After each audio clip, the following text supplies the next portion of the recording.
نداء الحق صوت قد شجاني وبلغني الحقيقة والأماني وكان لي السبيل إلى المعالي ونورا للهداية والبيان.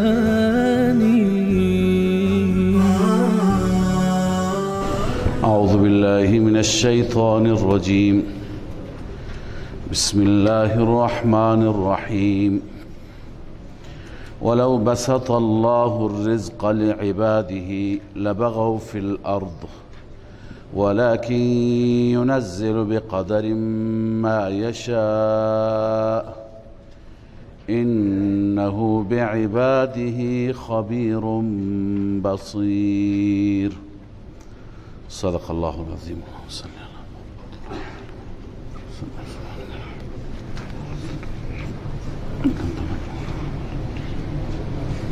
در آیه گذشته و آیات گذشته در ارتباط با لطف و مهربانی خدای عزوجل خواندیم که خداوند توبه ها را قبول می فرماید و انسانی که رجوع می کند الله تعالی تمام سیئات را، گناهان گذشته اش را مورد عفو و کرم قرار می دهد. حال سوالی متوجه میشه و اون سوال این است که وقتی که خدای تعالی اینقدر رؤوف و مهربان هست و اینقدر نسبت به ما لطف و احسان دارد، چرا به همه بندگان خودش رزق و روزی فراوان نمیده؟ چرا بندگان خودش را در حد وسیع نان نمیده که بعضی وقتها بندگان محتاجند و جوع و گرسنگی بر اونها فشار میاره؟ خداوند تعالی جواب این سوال را بیان می فرماید که ولو بسط الله الرزق لعباده لبغوا فی الارض. اگر خدای تعالی رزق را برای بندگانش فراخ بگرداند، وسیع بگرداند، رزق زیاد عنایت بکند، لبغوا فی الارض، عموما در زمین اونها سرکشی می کنند، تمرد می کنند. لذا الله عزوجل بر اساس حکمت هایی که مد نظر دارد بندگان خودش را رزق و روزی می دهد. بعضی بندگان هستند که به مصلحت و خیر اینها این است که داشته باشند، دارا باشند. بعضی بندگان هستند که به خیر و مصلحت اونهاست که نادار باشند، نداشته باشند. الله مصالح را، ظرائف را بهتر می‌داند. ولکن ینزل بقدر ما یشاء. خداوند نازل میکند به اندازه ما یشاء، اونچه که بخواهد. ما یشاء صفت بقدر هست. انه بعباده خبیر بصیر. این تعلیلیه هست، علت است. بدون شک اون ذات نسبت به بندگانش خبیر هست، یعنی مصالح بندگان را خبر دارد. بصیر، حال بندگان را بیناست، یعنی خداوند هم حالشان را میداند و میبیند، هم نسبت به مصالحشان آگاه است. بر اساس مصالح و بر اساس احوال خداوند بر بندگان لطف می‌فرماید. و هو الذی ینزل الغیث من بعد ما قنطوا و ینشر رحمته. خداوند را در این صفاتش بشناسید. الله آن ذاتی هست که باران را نازل می فرماید بعد از اینکه بندگان ناامید می شوند. بعضی اوقات تا مدتها باران نمیاد، قحط فشار میاره، بنده ها ناامید می شوند. بعد از چنین شرایطی الله باران نازل می فرماید. و هو الولی الحمید، اون ذاتی هست ولی قبلا خواندیم به معنای حامی، اون هست ناصر و مددگار شما. الحمید اون هست که ذاتش ستوده شده هست و مورد ستایش قرار گرفته، خودش را به اوصاف زیبا ستوده و بندگانش مقربانش هم او را مورد ستایش قرار میدهند. لذا چنین ذاتی هست الله عزوجل که حامی و کارساز بندگان است، مشکلات بندگان را حل می فرماید. و من آیاته خلق السماوات والارض، دلیل توحید هست، دلیل عقلی هست. از آیات الهی آفرینش آسمان ها و زمین است. و ما بث فیهما من دابه، آنچه که منتشر کرده در آنان، در زمین و آسمان، از هر موجود زنده، از هر موجود زنده. دابه گرچه چهارپا را میگویند ولی اینجا به معنی موجود زنده هست. کل ما یدب، هر چی که حرکت میکند، حرکت به سبب زندگیش هست. ببینید اینجا مفسرین ما این آیه را اینطور توجیه میکنند، میگویند که چون که موجودات فقط در زمین هستند، در آسمان نه انسان زندگی میکنه نه حیوانات اونجا هستند، دابه بر انسان و حیوان اطلاق میشه، و نه جنات هستند. لذا و ما بث فیهما، فیهما را گفتن فی مجموعهما، در مجموع هر دو، یعنی هر دو جانه در مجموع هر دو. زمین که باشه مجموع هر دو میشه. مثل این هست که خدای تعالی در سوره رحمان میفرماید یخرج منهما اللؤلؤ والمرجان، از هر دو دریای شور و شیرین مرواریدها لؤلؤ و مرجان خارج میشه. خب اونجا همین اعتراض واقع میشه که کسانی که بررسی کردند لؤلؤ و مرجان در دریاهای شیرین نیست، در دریاهای شور است. اونجا همین پاسخ هست که یخرج منهما ای من مجموعهما، از مجموعه هر دو. لذا از دریای شیرین گرفته میشه، از دریای شور گرفته میشه، میگن از دریا مطلقاً، از مجموعه دریا. پس اینجا گرچه دابه فقط در زمین است، اما در زمین و آسمان منتشر است. زمین وقتی که در کنار آسمان باشه، آسمان به تبع زمین گفته شده، چون در آسمان دابه نیست. اما خدمت شما عرض کنم که این نظر بزرگان ما هست که این توجیه را نوشتن، اما بنده این عرض می کنم که این احتمالش هست، هنوز ما کشف نکردیم. احتمالش هست که در سماوات، حتی در کرات دیگر، در سیاره های دیگر شاید موجودات زنده باشد، هنوز بشر نرسیده. الان هستند فضانوردانی که به فضا می روند و هی دارند در سیاره ها می گردند، می گویند هنوز آب پیدا نکردیم، ولی خیلی جاها گاهی عکس های گرفته میشه از سیاره ها و احتمال میدن که اینجا یه وقتی مردم نه، یه وقتی اینجا موجودات زنده بوده، یا هنوز هم احتمال میدن در بعضی از سیارات چون همه جا پایشون باز نشده، احتمال هست که خلائق دیگری زندگی بکنند.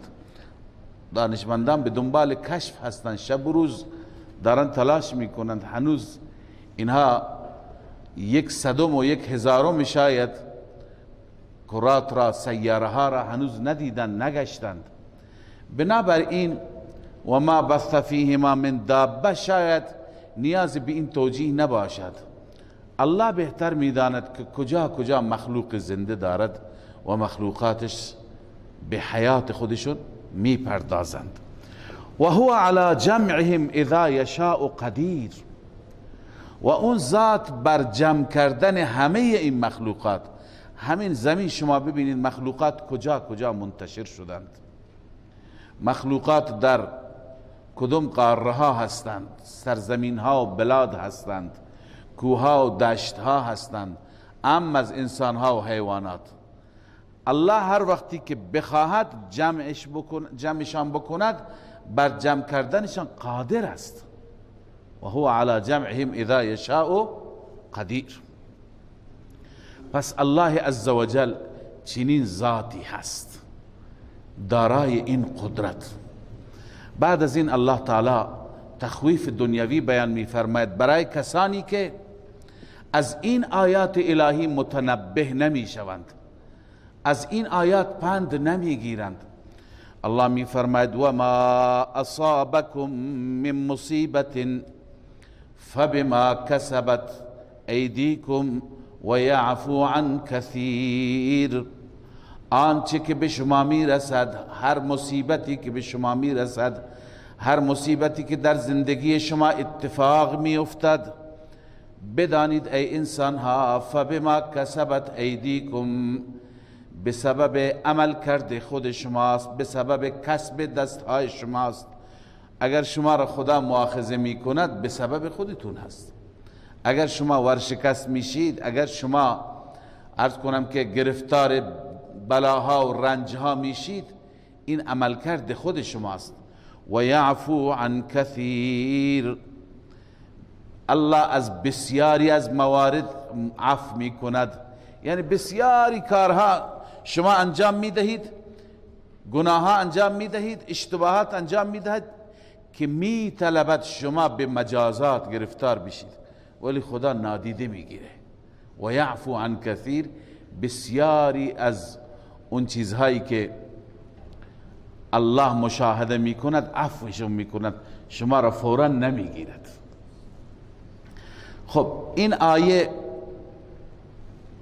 اینو بیان کرد برای ما که مشکلی برای ما پیش می آید، این مشکل به سبب عملکرد ماست.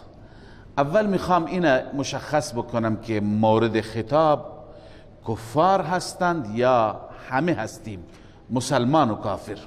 یعنی خدا به ما مسلمانان داره میگه یا به کفار داره میگه که شما ارچی بر شما پیش میاد عملکرد شما هست. من این خدمت شما عرض کنم از آیاتی که در قرآن مجید هست، از این آیات و از احادیثی که هست معلوم میشه که کافران هر مشکلی که برایشون در دنیا پیش می آید، اون مشکلات به سبب عملکرد سوءشان هست. آیا مسلمان هم همین طوره؟ خب یک مسلمانی را شما می بینید که به مصیبت بزرگی گرفتار شد، به بلای بزرگی گرفتار شد، آیا واقعا مسلمان هم جزای عملش را می بیند یا نه؟ بسیاری از مشکلاتی که مسلمانان می بینند هم به همین خاطر است. یعنی مسلمان وقتی که برایش مشکلی پیش میاد از دو حال خالی نیست، یا اینکه خداوند این مشکل را برایش آورده چون که خودش گناه کرده، نافرمانی کرده، عصیان کرده. از بعضی از آیات این معلوم میشه. و گاهی امکان داره مسلمان گناهی نکرده، خدای عزوجل میخواهد بهش رفع درجات بده، بهش مقام بده، جایگاهش را در بهشت بلند بفرماید، برش مشکل میاره.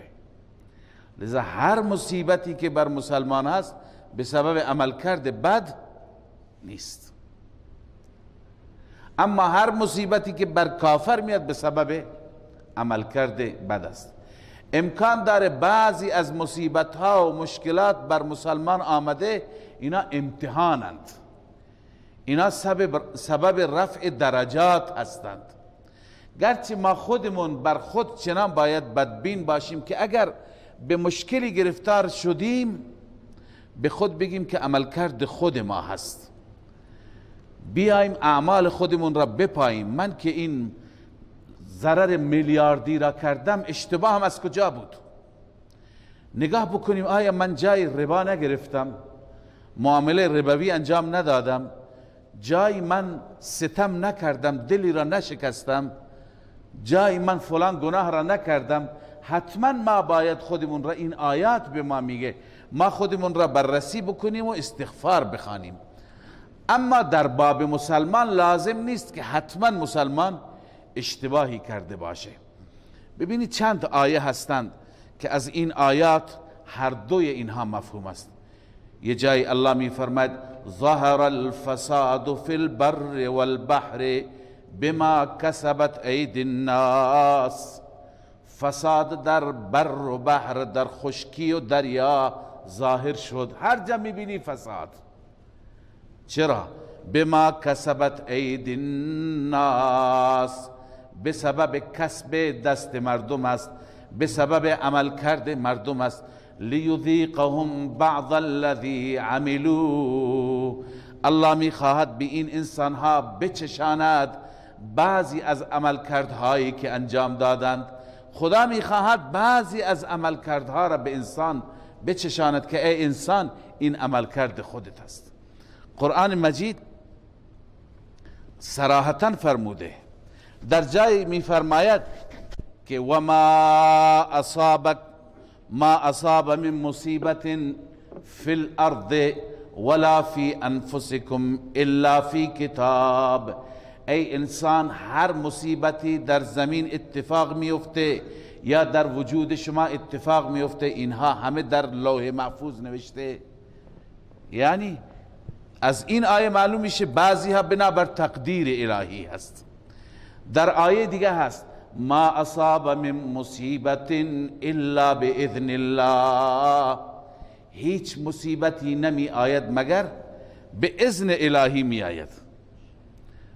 الله تعالی در رابطه با معرکه احد می فرماید که مسلمانان ضربه خوردند، 70 نفر شهید دادند. و ما اصابکم یوم التقى الجمعان فباذن الله، اون چه که به شما رسید در روز ملاقات دو لشکر و برخورد دو لشکر به اذن الهی بود. بس خیلی چیزها هستن به اذن الهی. الله میخواهد که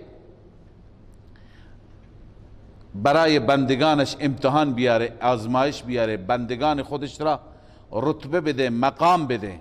اما خیلی جاها به منظور چی میاد؟ به منظور تنبیه. بعضی جاها ابتلاء و به خاطر کفاره سیئات و رفع درجات.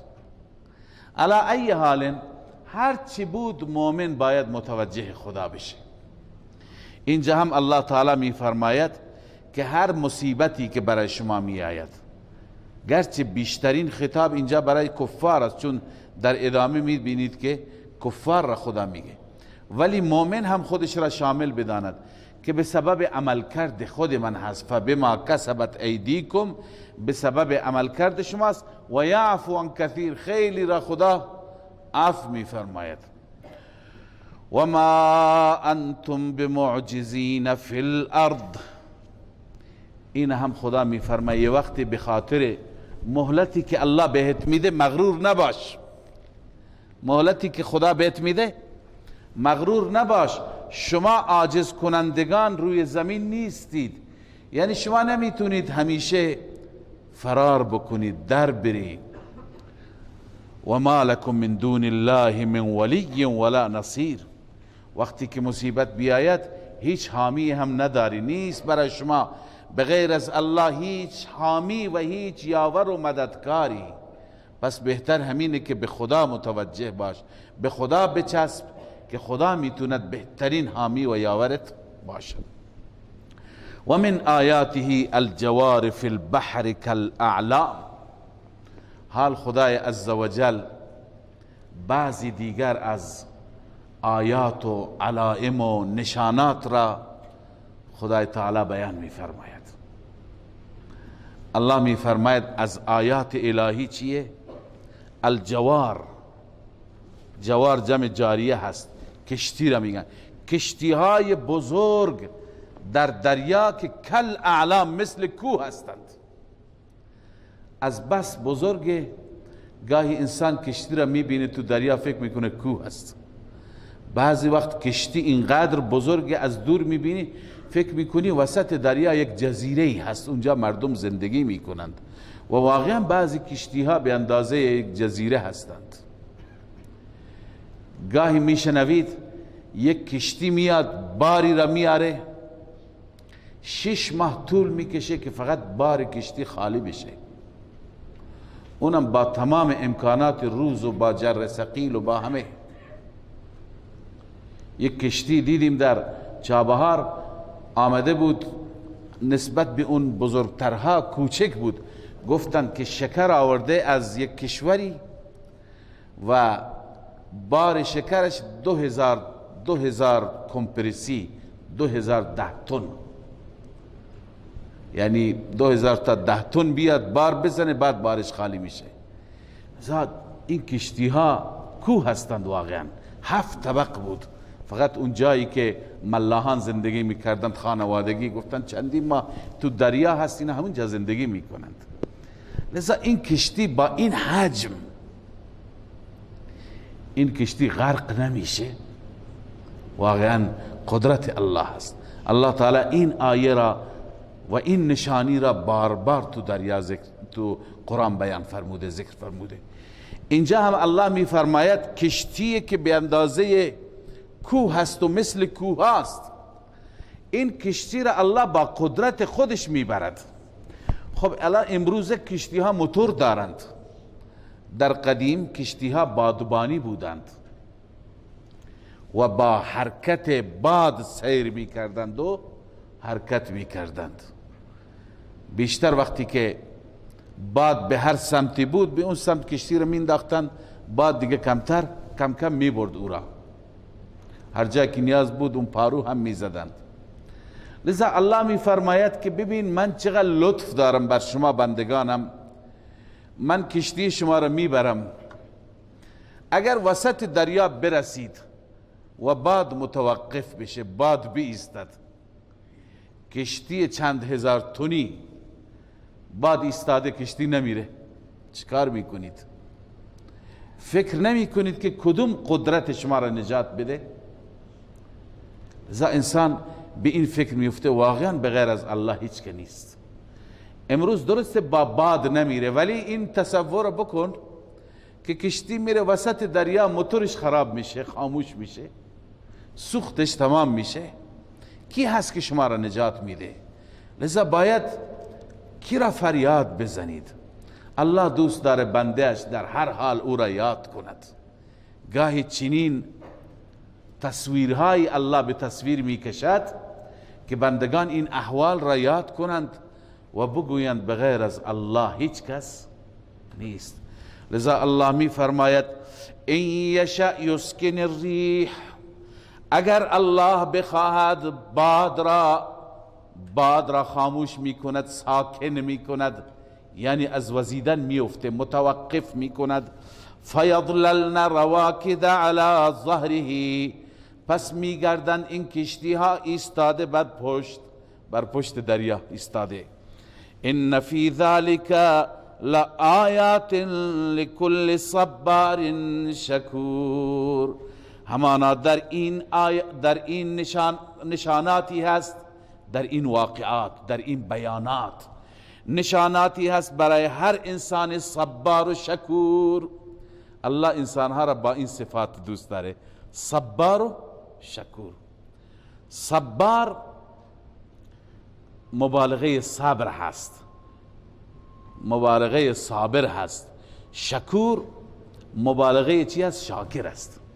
یعنی الله دوست داره بندگانی را که وقتی بر اونها مشکل و مصیبت آورد خیلی صبر کنند. بر اونها اگر خدای عزوجل نعمت بهشان نعمت داد خیلی قدردان و شاکر باشند. بس الله دوست داره که ما چیکار باشیم؟ به وقت مشکلات صبور باشیم، به وقت نعمتها شکور باشیم، شکرگزار باشیم. این نعمتها را جای نعمت است. اینا همه نمونه ها که ذکر می فرماید الله تعالی یک جا نعمت است، یک جای دیگه چی هست؟ مصیبت است. که شما باید به وقت نعمت چه صفتی داشته باشید، به وقت مصیبت چه صفتی داشته باشید.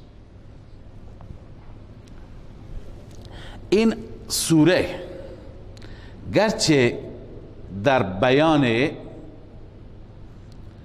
پاسخ و شبهات مشرکین است، اما شما دقت بفرمایید و عنایت بفرمایید، در این سوره صفاتی بیان شده که با این صفات یک انسان میتواند انسانی الگو بشه، انسانی فرشته صفت بشه.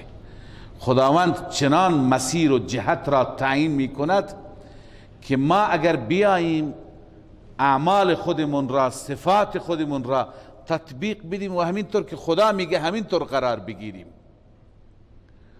اون وقت ما نمونه میشیم، ما الگو میشیم، ما بهترین میشیم. لذا ضمن این که ما مطالب دیگر سوره را میخوانیم، صفاتی که خدا از بندگانش انتظار دارد، این صفات را هم شما مد نظر داشته باشید که بیشتر این صفات جلوتر میاد. او یوبقهن بما کسبوا، وقتی که این کشتی می ایسته وسط دریا، خدا چه کار میکنه؟ یا هلاکشان میکنه به سبب آنچه که کسب کردند، و یعفو عن کثیر، و بسیاری ها را از بسیاری الله عفوشون میکنه. یعنی این بار که تو دریا گرفتار شدی، خدا این بار نمیگیره، عفوت میکنه، یک مهلت دیگه بهت میده. این بار که تو بیابان گرفتار شدی، یک مهلت دیگه بهت میده. لذا عزیزان، بعضی وقتها که از بعضی مهلکه ها نجات پیدا میکنیم و خدا برای من معجزه میکند، این یقین بدونید، باور کنید که یک فرصت دیگه به ما داده شد برای زندگی. این فرصت برای چیه؟ برای توبه است. این فرصت برای تجدید نظر است. این فرصت برای جبران گذشته است. لذا الله می فرماید ببینید اینهایی که گرفتار میشن، مثلا کشتی گرفتار شده، از دو حال خالی نیست. او یوبقهن بما کسبوا، خدا همه را هلاک میکند و سیلی میاره اونجا، موجی میاره، همه را زیر و رو میکند. خب بما کسبوا، عمل کرده خودشون بوده. و یعفو عن کثیر، خیلی ها را خدا عفو میکنه، یعنی یک فرصت دیگه بهشون میده. و یعلم الذین یجادلون فی آیاتنا، این و یعلم الذین حکمت مصائب است. اگر مصیبت خدا بیاره چرا میاره؟ البته قبل از و یعلم الذین، علما و مفسرین کلمه لینتقم را مقدر کردن. خدا میاره مصیبت تا که انتقام بگیرد. لینتقم و یعلم الذین، تا که انتقام بگیرد و تا که بدانند کسانی که جدال میکنند در آیات ما لهم من محیص، برای اونها هیچ نوع خلاصی نیست، رهایی نیست از گرفت و عذاب خدا. هیچ وقت اونها خلاص نمیشوند. بنابراین انسان باید همیشه هراسان و لرزان باشه که مبادا من به گرفت خدا نیام. لذا الله می فرماید اون چه که در دنیا داری به اون مغرور نباش، این هم خدا داده. هر چی داشته باشی، تو پتان داشته باشی، فما اوتیتم من شیء فمتاع الحیات الدنیا، آنچه که داده شدید شما از هر چیزی، اینها کالای زندگی دنیا هستند. اینها تمام آیات، من امروز فکر می کردم این آیات را که مطالعه می کردم، گفتم این نکته را به شما بگم که این آیات همیش آیات مکی هست. زندگی مکی رسول الله صلی الله علیه و سلم و زندگی مکی صحابه اون زندگی هست که در اون زندگی خداوند در واقع اونها را تزکیه کرد. در واقع اونها را امروز عزیز سوال میکرد که چطور ما چیکار بکنیم تا تزکیه بشیم. یکی از مواردش همین جاست. جواب شما همین جا هست اگر اینجا هستی. اینجا خدای تعالی در مکه صحابه را تزکیه کرد. تزکیه با چی؟ بنده همیشه عرض میکنم که یعلمهم الکتاب والحکمت و یزکیهم. رسول الله صلی الله علیه وسلم کتاب تعلیم داد، حکمت تعلیم داد و تزکیه کرد به وسیله همین تعلیمات. یعنی تزکیه به وسیله قرآن هست، تزکیه به وسیله داستان نیست، تزکیه به وسیله عرض کنم که داستان 1001 شب نمیشه، تزکیه به وسیله قرآن میشه. لذا این صفات بودن که صحابه را تزکیه کردند. صحابه وقتی که اینها را خوندند، صحابه وقتی که این صفات را فرا گرفتند، لذا رهبر شدند، رهزنان از حفظ او رهبر شدند. همین صفات بودند.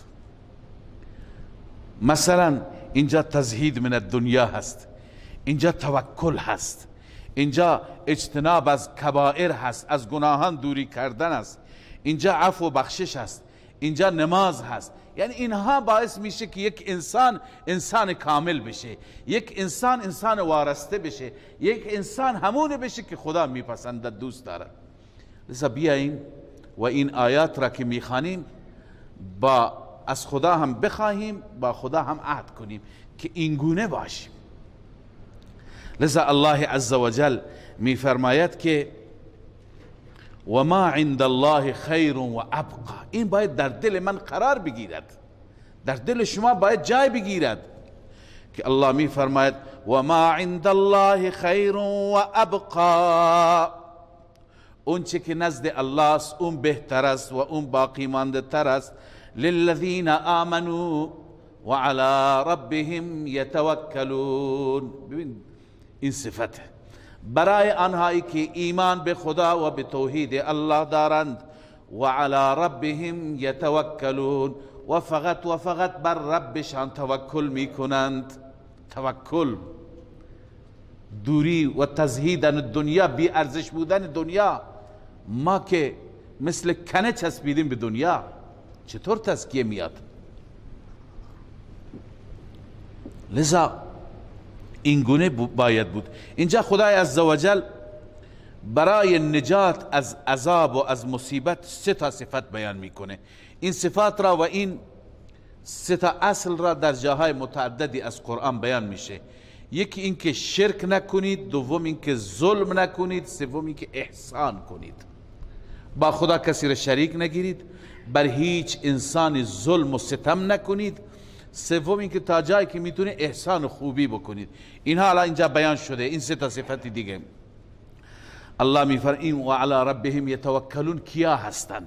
اینا که توکل بر ذات الله دارند. والذین یجتنبون کبائر الاثم والفواحش. کسانی که اجتناب میکنند، دوری میکنند از گناهان کبیره و از کارهای بی عفتی. گناه کبیره شرک، لذا از شرک و همچنین از ظلم، از ستم. البته الله عزوجل در وجود ما 2 تا قوت گذاشته که این هر 2 قوت خطرناک است. یکی قوت غضبانی، یکی قوت شهوانی. انسان با قوت غضبانی ظلم می کند، انسان با قوت شهوانی بی عفتی می کند. در دنیا همین 2 تا فساد است، نه؟ گاهی ظلم، گاهی فساد اخلاقیه. بعضی افراد هستند که عصبانی میشن، در عصبانیت از کوره در میرند تا جایی که بتونه ظلم میکنن. تفنگ را بر میداره، رگبار میبنده، بر هواپیما سوار میشه، همه جا را بمباران میکنه. این بدبخت بر قوت غضبانی خودش هیچ نوع تسلطی نداره.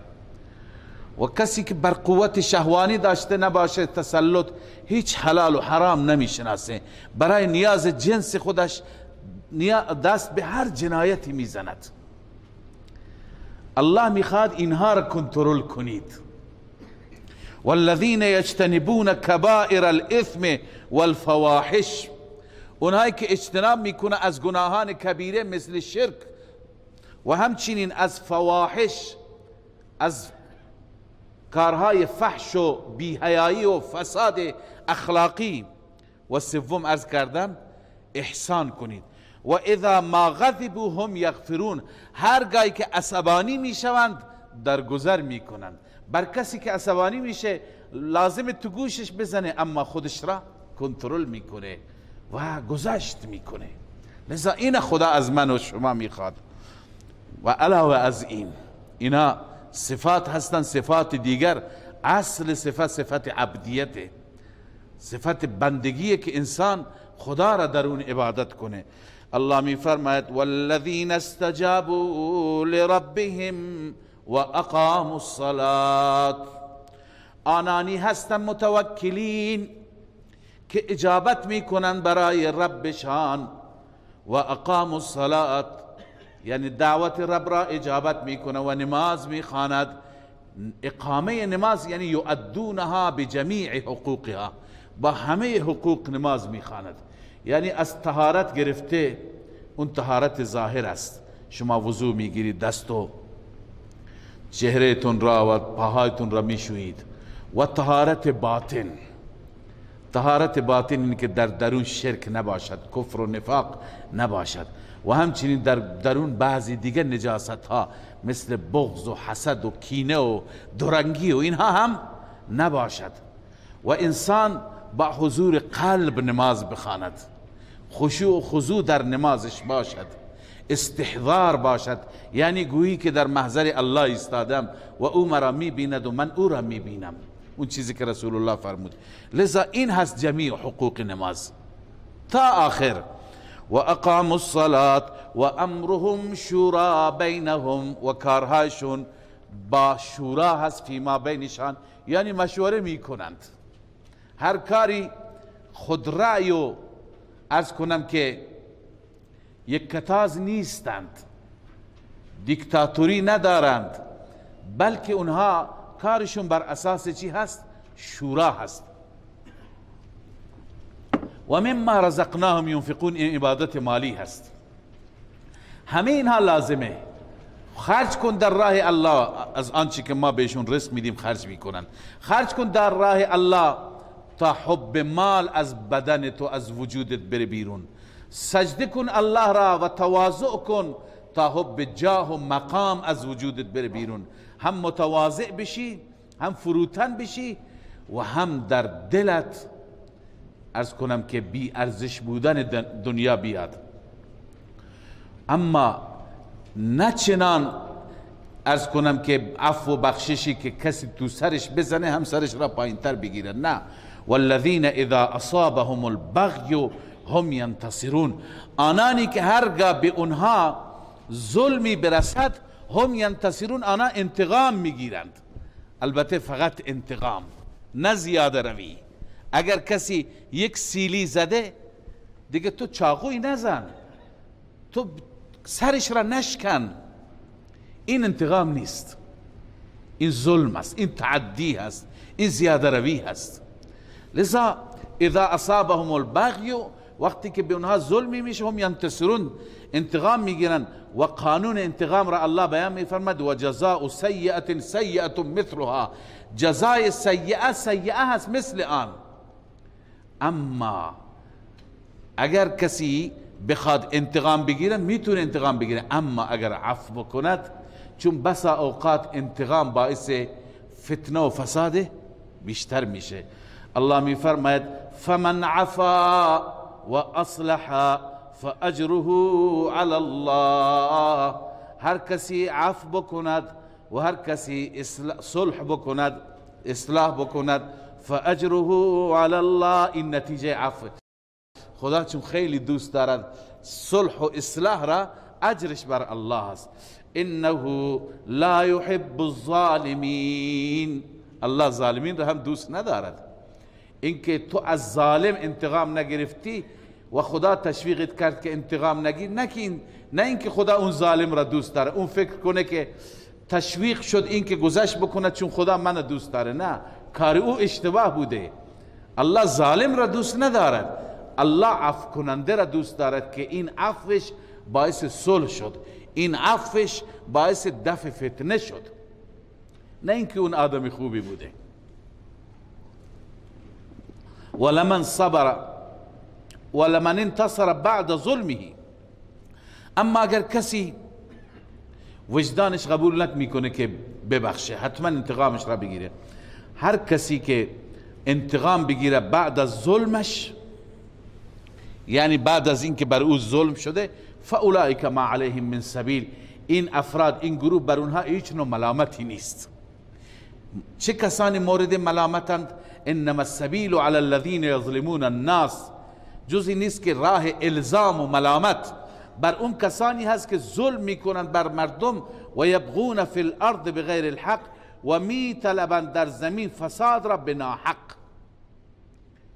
اولئک لهم عذاب علیم، این افراد برایشون عذاب دردناک است. اما اون انسانی که انتقام خودش را میگیرد، هیچ بر او الزامی نیست، بر او ملامتی نیست. اما اگر ببخشد، ولمن صبر و غفر، بازم ترغیب به سوی عفو. هر کسی صبر کند و ببخشد، ان ذلک لمن عزم الامور، این از کارهای با همت است. عزم الامور یعنی اموره که واقعا همت کرد، کار هر کس هم نیست. بله، پس این شد بعضی از قوانینی که انسان برای اصلاح و تزکیه خودش باید اینها را رعایت بکند. تمام این قوانین از توکل گرفته، از اجتناب از کبایر اسم و فواحش، نماز، همه را در کنار هم قرار بدید، میشه مجموعه کاملی از صفات برای اصلاح فرد و جامعه. و من یضلل الله فما له من ولی من بعده و ترى الظالمین لما رأوا العذاب. حال الله عز وجل بعد از این تخویف اخروی بیان می فرماید که هر کسی این صفات را در زندگی خودش عملی نکرد، احیا و پیاده نکرد و ادامه داد، گمراهی را ادامه داد، شرک را ادامه داد، سرکشی را ادامه داد، در آخرت با چه سرنوشت خطرناکی مواجه میشه. الله می فرماید و من یضلل الله، هر کسی که الله او را گمراه بکند، فما له من ولی من بعده، این نتیجه اول اضلال است که در دنیا هیچ حامی ندارد بعد از الله، یعنی بغیر از الله. این در دنیا است. در آخرت چی؟ و ترى الظالمین لما رأوا العذاب، میبینی ظالمان را وقتی که میبینند عذاب را چه تمنا میکنند؟ یقولون هل الی مرد من سبیل، یقولون پایینش نیست، تحسرا، حسرت میخورند و میگویند آیا راهی هست به بازگشت؟ مرد یعنی رد، برگشت. راهی هست به برگشت به دنیا، راهی هست برای بازگشت. این استفهام طلبی است، یعنی در واقع از خدا میخوان خدایا ما را یک بار دیگه به دنیا برگردان. در جای دیگه از کلام رب العالمین هست فرجعنا نعمل صالحا، خدایا ما را بازگشت بده، ما میخوایم بریم عمل صالح انجام بدیم. لذا الله میفرماید نه، بازگشت نیست. جواب میرسه که لا مرده، بازگشت و برگشتی نیست. و تراهم یعرضون علیها، میبینی که عرضه میشوند بر آن. بر آن یعنی چی؟ بر آتش، بر عذاب. خاشعین من الذل، سرها و چشمهایشون پایین است از ذلت. ینظرون من طرف خفی، نگاه میکنن با گوشه چشم مخفیانه، توان نگاه کردن به عذاب را ندارند، دزدکی نگاه میکنن، با گوشه چشم نگاه میکنن و تنش میلرزه، نمیدونه با من چی میشه. الله میفرماید وقال الذين آمنوا ان الخاسرين الذين خسروا انفسهم واهليهم يوم القيامه. الان مؤمنین اظهار نظر میکنند، موقع موعظه مؤمنین است. مؤمنین میگن واقعا انسان خاسر، انسان زیانکار اون کسی هست که خودش را و اهل و عیالش را برای همیشه در خساره انداخت. خیلی ها هستند که خودشون را بدبخت میکنن، زن و بچهشون را هم بدبخت میکنن. مسیرش که مسیر گمراهی است، خودش نماز نمیخونه، زن و بچه هم نمیخوانن، خودش روزه نمیگیره، خودش هیچ نوع توجهی به حق نداره، اونا هم همونطور بار میاند، همونطور تربیت میشن. لذا مؤمنین در اونجا اعلام میکنند ان الخاسرین الذین خسروا انفسهم، همانا زیانکاران آنهایی هستند که خسروا انفسهم، در زیان و در خساره واقع کردن خودشان را و اهلیهم و اهلشان را در روز قیامت. از سوی رب العالمین اعلام میشه الا ان الظالمین فی عذاب مقیم، خبردار، آگاه باشید، هوشیار باشید. همانا ظالمین، ظالم کیه؟ مشرک و کافر، مشرکین و کافرین فی عذاب مقیم، در عذاب همیشگی، در عذاب دائمی هستند. چه کسی به دادشون میرسه؟ چه کسی میتونه کمکشون بکنه؟ الله میفرماید و ما کان لهم من اولیاء ینصرونهم من دون الله، نیست برای آنان هیچ نوع مددکاری که ینصرونهم من دون الله، آنها را کمک کند غیر از الله. اگر کسی در دنیا الله را داشته، با الله شریک نگرفته، همون الله به دادش میرسه. نسبت به الله کفر نکرده، الله او را بالاخره نجات میده. در حدیث شریف می آید که الله عزوجل در روز قیامت، حدیث صحیح مسلم است، که مؤمنین شفاعت میکنن، میگویند خدایا ما در دنیا دوستانی داشتیم، عزیزانی داشتیم، برادرانی داشتیم، با ما بودند ولی کوتاهی کردند، مسلمان بودند، مؤمن بودند، کوتاهی کردند، در اعمال سستی کردند، الان همه تو جهنم افتادند. خدایا ما از تو میخوایم اونها را، شفاعت ما را، سفارش ما را در حق اونها بپذیر و اونها را نجات بده. الله عزوجل میفرماید به همین مؤمنینی که سفارش میکنند، همه اهل بهشت، شما مجاز استید برید جهنم را نگاه بکنید، بازدید بکنید، اینا در جاهای بلندی هستند که کاملا داخل جهنم را میبینند، تک تک افراد را میبینند. الله میفرماید برید شما نگاه بکنید، هر کسی را که میشناسی بیرون کنید. الله تعالی هم اونهایی که اینا میشناسند جلوی اینها میاره، جلوی چشمشون قرار میده. اینا میرن تمام دوستان، آشنایان، کسانی که برای اونها میخوان سفارش بکنن، اونها را نجات میده. بعد از اون میگم که خدا فقط انسان را نجات میده، بعد از اون الله میفرماید دیگه خواسته ندارید؟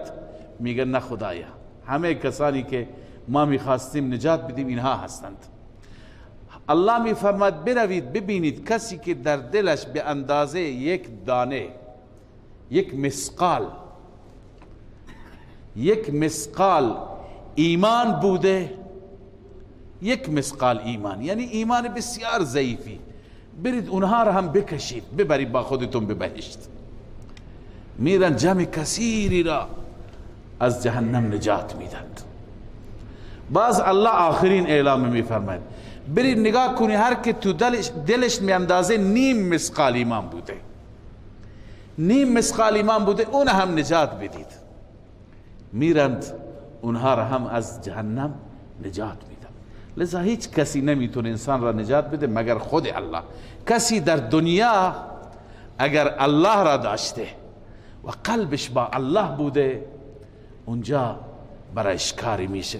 همین الله میفرماید که و ما کان لهم من اولیاء، نیست برای اینان هیچ نوع مددکاری که ینصرونهم من دون الله، اینها را نصرت کند، اینها را کمک کند بغیر از الله. و من یضلل الله فما له من سبیل، هر کسی که الله او را گمراه بکند برای او هیچ راهی نیست، نه راه خروج، نه راه معذرت، نه راه دیگر. خب ببینید از سختی ها و شدائد الله بیان فرمود که چنین جای سختی هست، مفر نیست، محیص نیست، یعنی خلاصی و جای فرار نیست. بعد از این تخویف شدید خداوند دعوت میده بندگانش را. سبحان الله، خدا چقدر مهربان است، با سختی بیان میکند، بعد از بیان میگه بیایید به سوی من، بیایید الان توبه کنید، که اون وقت به درد نمیخورد توبه، الان توبه کنید. لذا الله میفرماید استجیبوا لربکم، اجابت کنید دعوت ربتان را، اجابت کنید برای ربتان، من قبل ان یأتی، قبل از این که بیاید آن روز. لذا در همین دنیا اجابت کنید، در همین دنیا بگو لبیک اللهم لبیک، خدایا من به سوی تو میام، در همین دنیا اعلام کن. من قبل ان یأتی، قبل از این که بیاید یوم لا مرد له من الله، روزی که بازگشتی نیست از آن روز، برای آن روز از جانب الله. یأتی من الله، می آید از من الله متعلق یأتی است، از جانب الله اون روز می آید که در اون روز بازگشتی نیست. ما لکم من ملجأ یومئذ، برای شما هیچ پناهگاهی نیست در آن روز، پناهگاهی هم در اون روز ندارید. و ما لکم من نکیر، و برای شما نکیری هم نیست. نکیر یعنی کسی که نپسندد و کسی که بیاید و بگوید خدایا چرا این را انکار بکند، چرا این را به این حال گرفتار کردی. هیچ کسی همین قدر جرأت سوال ندارد. لذا الان توبه کنید، الان بندگان رجوع کنید، الان بیایید به سوی الله. بعد از اینکه خداوند این دعوت ناصحانه و دعوت خیرخواهانه را برای بندگانش داد، این دعوت مال کافر و مسلمانه. حال الله عزوجل به پیغمبر میگه ای پیغمبر، بعد از این موعظه و بعد از این دعوت اگر اینها روگردانی کردن نیامدن، تو نگران نباش، تو که محافظشون نیستی، تو که نگهبانشون نیستی، وظیفه تو بلاغ است و رساندن مطلب است که مطلب را رسوندی. فان اعرضوا، اگر اینها باز هم اعراض کردند، باز هم پشت دادند، باز هم قبول نکردند، فما ارسلناک علیهم حفیظا، اصل جزا مقدر است. فلا تحزن، ای پیامبر من، ای محبوب من، تو غمگین نباش. چرا؟ فما ارسلناک علیهم حفیظا، ما که تو را بر اینها نگهبان نفرستادیم، تو نگهبانشون نیستی که حتما اینها جایی نرند. وظیفه شما چی بود؟ ان علیک الا البلاغ، نیست بر شما مگر بلاغ هست، رساندن مطلب است، ابلاغ است و بس، بر رسولان بلاغ است و بس. ان علیک و انا اذا اذقنا الانسان منا رحمتا فرح بها. الله عزوجل علت اعراض را می فرماید. چرا انسان اعراض می کند؟ چرا روگردانی می کند؟ الله می فرماید همانا ما هر وقتی که بچشانیم انسان را از جانب خودمون رحمت و نعمتی، فرح بها. فرح به معنی چی بود؟ تکبر. کل فرح فی القرآن به معنی البطر.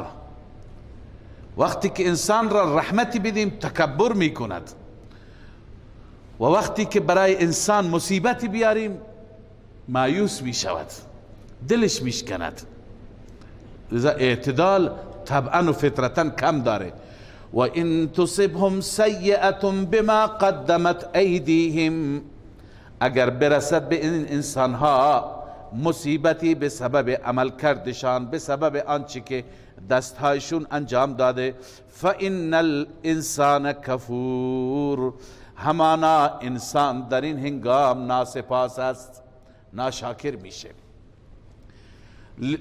ناشاکر میشه، میگه خدا منو گرفتار کرد، خدا منو بدبخت کرد، فلان کرد. این ناشاکری است. لله ملک السماوات والارض، خدای تعالی باز هم دلائل را بیان میفرماید، دلائل عقلی. ببینید صفات خدا را با این صفات بشناسید. فقط و فقط برای الله است پادشاهی آسمان ها و زمین. یخلق ما یشاء، این تشریح پادشاهی هست. یخلق ما یشاء، الله خلق می کند آنچه که بخواهد مخلوقات. ببینید چه عجایبی شما تو این دنیا می بینید. یهب لمن یشاء اناثا و یهب لمن یشاء الذکور، خداوند می بخشد برای هر کسی که بخواهد دختر می بخشد، بهش دختر میده. بعضی فقط دختر دارند. فیصله الله است، تقسیم الله است، ناراحت نباش. و یهب لمن یشاء الذکور، می بخشد به هر کسی که بخواهد پسر می بخشد، فقط پسر میده.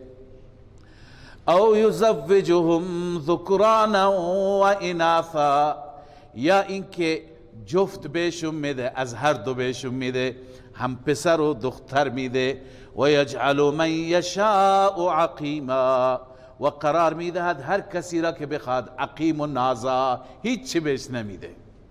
این تقسیمه. لذا انه علیم قدیر، این علته. اون ذات میدونه، علیم هست و اون ذات قدیر است، قدرت داره. ببینید حتی انبیاء الهی همینطور هستند. بعضی گفتند که این آیه درباره انبیا هست. زعم بعضهم ان الآیه فی الانبیاء، بعضی فکر میکنند و این عقیده را دارند که این آیه درباره انبیا است. حیث وهب سبحانه شعیبا و لوطا علیهم السلام اناثا، که خداوند به دو تا پیغمبر، حضرت شعیب و حضرت لوط، فقط دختر داد. لذا یهب لمن یشاء اناثا، میتونید پایینش بنویسید مثل شعیب و لوط. و ولابراهیم علیه السلام ذکورا، به پیامبر خودش ابراهیم فقط چی داد؟ پسر داد. لذا میتونید اینجا بنویسید که و یهب لمن یشاء الذکور مثل ابراهیم. و سوم ولرسوله محمد صلی الله علیه و سلم ذکورا و اناثا، به پیامبرش و فرستادهش محمد هم پسر داد و هم دختر داد. لذا او یزوجهم ذکرانا و اناثا بنویس مثل محمد صلی الله علیه و سلم. و جعل عیسی و یحیی عقیمین، عیسی و یحیی را چی قرار داد؟ عقیم، که اصلا ازدواج نکردن، بدون فرزند، بی فرزند قرار داد. لذا او یجعل من یشاء عقیما مثل یحیی و عیسی. لذا اونی که برای پیغمبرانش هم پروا ندارد، به یکی هیچ فرزند نمیده، به یکی فقط پسر میده، به یکی فقط دختر میده، به یکی پسر و دختر میده. پس شما چرا ناراحتید؟ یا اگر به شما خدا داده چرا مغرورید؟ اون تقسیم را اون بهتر میداند، بر اساس چه سری انجام میده اون بهتر میداند. انه علیم قدیر، اون ذات هم داناست و هم قدرتمند. و ما کان لبشر ان یکلمه الله الا وحیا او من وراء حجاب او یرسل رسولا. ما در این سوره خواندیم که خدای تعالی برای همه انبیا همین مطلب را که یک خدا را به یگانگی خواندن و خدا را به یکتاپرستی عبادت کردن، رسالت همه انبیا این بود، برای همه انبیا همین وحی کرد. حال این متعلق به همون جاست. الله تعالی می فرماید ما وقتی که وحی کردیم برای پیامبر خودمون به چند صورت، ارتباط با پیامبران چند صورته. و كذلك اوحینا و ما کان لبشر ان یکلمه الله الا وحیا. نیست برای هیچ بشری که خدا با اون کلام کند مگر با یکی از سه صورت، الا وحیا، مگر اینکه به سوی او وحی میکند. وحی یعنی القاء، بدون اینکه با چشمش چیزی ببیند، بدون اینکه با گوشش چیزی بشنود، در حالت بیداری خداوند چیزی به دلش القا می کند، یا در حالت خواب خداوند او را نشان می دهد. اینو میگن وحی. چنانکه رسول الله صلی الله علیه و سلم می فرماید القی فی روعی ای فی قلبی، در دل من این چیز را خدا، در دل من این چیز افتاد، قرار گرفت، یا الله این چیز را در دلم قرار داد. فی روعی یعنی در قلبم. لذا این نوعی از وحی است. یا مثل این که حضرت ابراهیم در خواب میبیند که اسماعیل را ذبیح بکند، پس این وحیان هست. اینا همه که در دل پیغمبر خدا قرار بده، در خواب یا در بیداری، وحی هست. او من وراء حجاب، یا اینکه خداوند با پیامبرش هم کلام میشه از پشت پرده، به این معنی که خدا را نمیتونن ببینن، چون در دنیا الله عزوجل قابل رؤیت نیست، لا تدرک الابصار. اما با پیامبرش کلام میفرماید، مثل اینکه با موسی علیه السلام در طور کلام فرمود و با رسول الله صلی الله علیه وسلم در شب معراج هم فقط کلام فرمود. رؤیت محققین ما قبول ندارند، ملاقات نشد، فقط کلام. سوره نجم میاد اونجا بحث میکنیم انشاءالله. پس کلام فرمود. این صورت دوم است، او من وراء حجاب. صورت سوم، او یرسل رسولا، یا فرستاده میفرستد، فرشته میفرستد، جبرائیل را میفرستد که اون جبرائیل به شکل انسانی و خیلی کم به شکل فرشته، به شکل اصلیش فقط رسول الله دید، اونم دو بار، یکی اول بعثت و یکی شب معراج، دیگه ندید. همیشه که می آمد به شکل یک صحابی به نام دحیه کلبی، به شکل اون می فرمود می آید. لذا فیوحی باذنه ما یشاء، اون فرشته وحی می کند به اذن الله اون چه که بخواهد، به پیغمبر می رساند. انه علی حکیم، بدون شک اون ذات علی هست، برتر است و کارهایش با حکمت. پس ما اینگونه بر پیامبران خودمون وحی میکنیم. حال وحی که بر رسول الله است، الله می فرماید و کذالک اوحینا الیک روحا من امرنا، این را میگن دلیل وحی. همچنین ما وحی کردیم به سوی تو ای پیغمبر، به یکی از همین سه طریق یا هر سه طریق. روحا من امرنا، روحی را از جانب خودمان. ببین اینجا خداوند قرآن را روح فرموده. وجه تشبیه را قبلا عرض کردم. همانطور که روح برای یک کالبد سبب چی میشه؟ حیات میشه، سبب زندگی میشه. برای ما انسان ها قرآن سبب حیات دینی میشه. لذا قرآن روح است. ما كنت تدری ما الكتاب ولا الایمان، این تأکید اعجاز است، واقعا اعجاز قرآن. نمیدانستی ای محمد صلی الله علیه و سلم قبل از این کتاب چی هست، ایمان چیه. این کتاب و ایمان را ما فرستادیم. ولكن جعلناه نورا نهدی به من نشاء، اما ما این را قرار دادیم نوری. قرآن نور هم است. ببین خداوند به چه چیزهایی قرآن را تشبیه میده. یک جا میفرماید وحی است، روح است، ببخش سبب حیات میشه. یک جا میفرماید نور است، سبب روشنی میشه، زندگی ما روشن میشه، دنیای ما روشن میشه، قبر ما روشن میشه، آخرت ما هم روشن میشه، فقط و فقط با قرآن.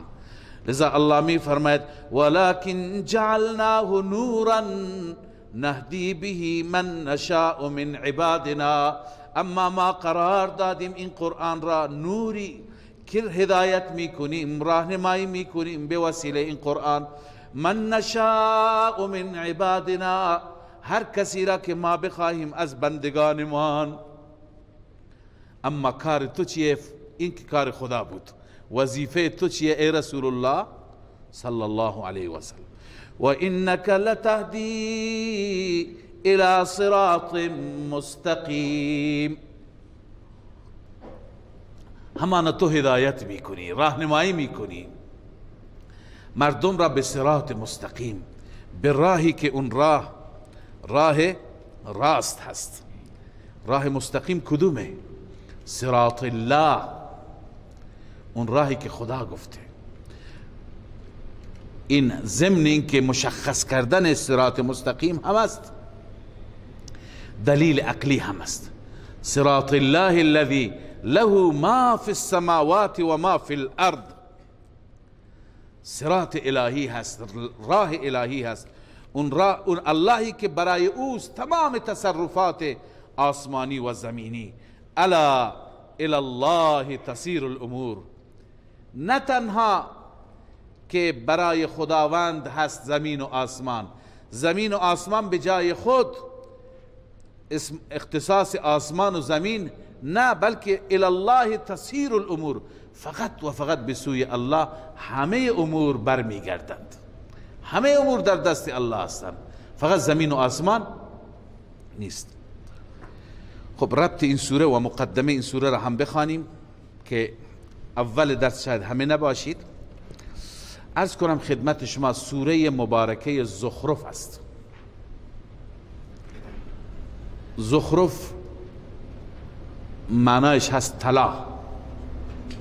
در این سوره چون که بحث زخرف میاد و خداوند عزوجل سخنی از طلا به میان میآوره، لذا بهش میگن سوره زخرف.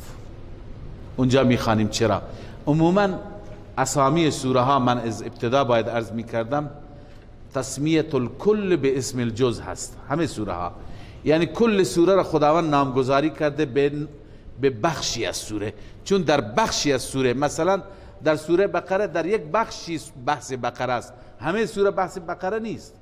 در سوره آل عمران یک بخشی آل عمران است. در این سوره هم یک بخشی شورا بود، بحث شورا شما خواندید، و اینجا هم یک بخشیش زخرف است. لذا به اون مناسبت این سوره را زخرف گفتند، همان گونه که شما خواندید تسمیه الکل به اسم الجز. اما مناسبت این سوره با سوره های گذشته، ما در سوره های گذشته که اول سوره حامیم مومن بود مدعا را خواندیم که فقط و فقط خدا را فریاد بزنیم، حاجات و نیازات را فقط از خدا بطلبیم، از غیر خدا نطلبیم. بعد اشکالات اونها داشتند. اشکال این بود که ما گاهی در خواب میبینیم، در بیداری میبینیم فلان و فلان. الله فرمود اینها شیاطین هستند، در سوره حامیم سجده جواب دادن. اشکال دیگه این بود که خب ما تو کتابهای سابق دیدیم، الله عزوجل در سوره شورا جواب داد که در هیچ کتابی نبوده، اگر تو کتابی هست این کار ملاهای دین فروش است، الله نگفته جایی. حال در این سوره میخوانیم که با توجه به این دلائل و به این آیات ما میپذیریم که بغیر از الله معبودی دیگه نیست، باید حاجات را از خدا طلبید، نیازات را از خدا طلبید. اما این خدایان که ما اونها را گاهی فریاد میزنیم به خاطر اینکه فردا شفاعت ما را پیش خدا بکنند. اگر به مصیبتی گرفتار شدیم، به درد و بلای گرفتار شدیم، اینها شفاعت و سفارش ما میکنند. حال خداوند در این سوره جواب میده ولا یملک الذین یدعون من دونه الشفاعه. اینایی که غیر از خدا میخوانند اینا مالک شفاعت نیستند. اینها نمیتونن شفاعت بکنن. اینا جرأت همون سفارش شفاعت را ندارن، توانش را ندارن. پس این شبهه را و این مطلب را الله عزوجل در این سوره جواب میده. خب خلاصه این سوره این است که در ابتدای این سوره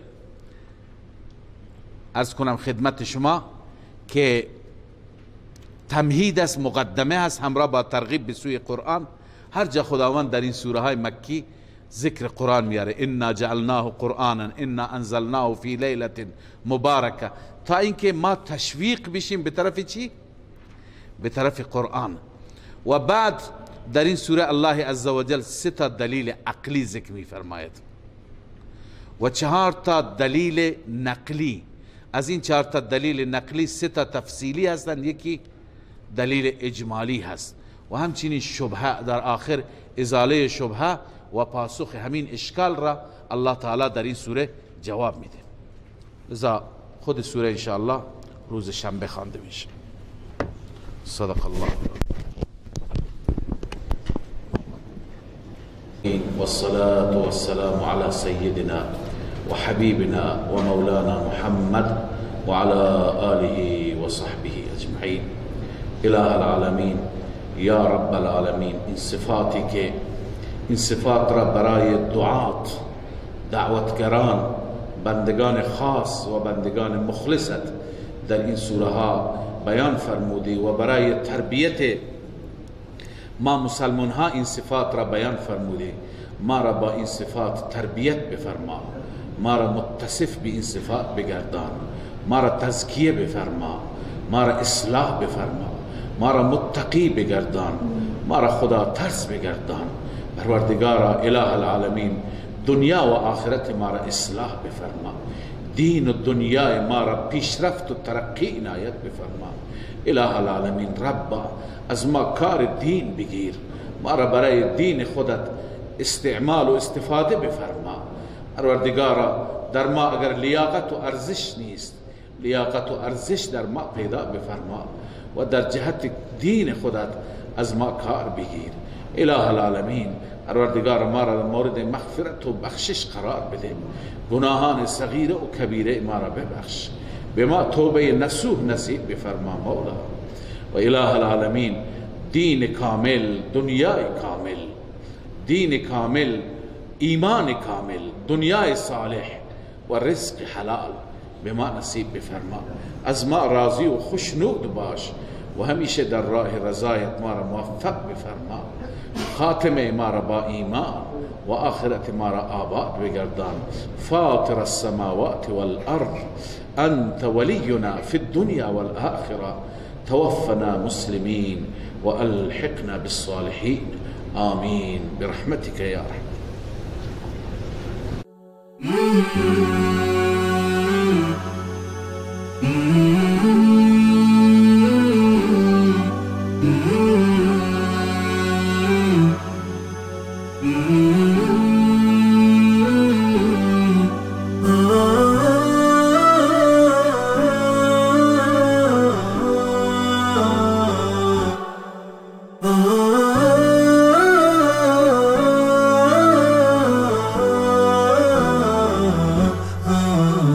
نداء الحق صوت قد شجاني